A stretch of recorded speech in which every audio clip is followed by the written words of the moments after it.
Panginoon, salamat sa lakas na ibinibigay ninyo sa akin. Salamat sa pagpapala. Salamat sa lagi kang nakahanda na ako'y tulungan palagi. Alam kong lagi kang nakasuporta sa akin. Kahit ang nasa harapan ko ngayon, ang mga nangyayari ngayon, ang mga problemang nasa buhay ko ngayon ay hindi ko maintindihan.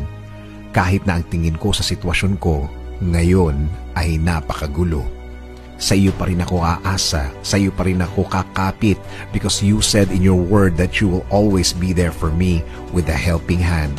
As a father to me, I thank you, Lord. Hindi ako manghihina sa mga bagay na to.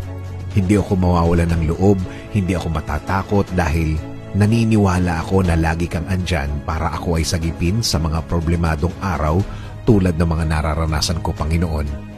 Alam ko, Lord, things will never be the same, na ang lahat ng ito'y magbabago, na ang lahat ng ito'y mabibigyan mo ng sagot, na ang lahat ng ito'y nasa harap ko lang na ikaw ay nagbibigay ng iyong blessings behind the scene.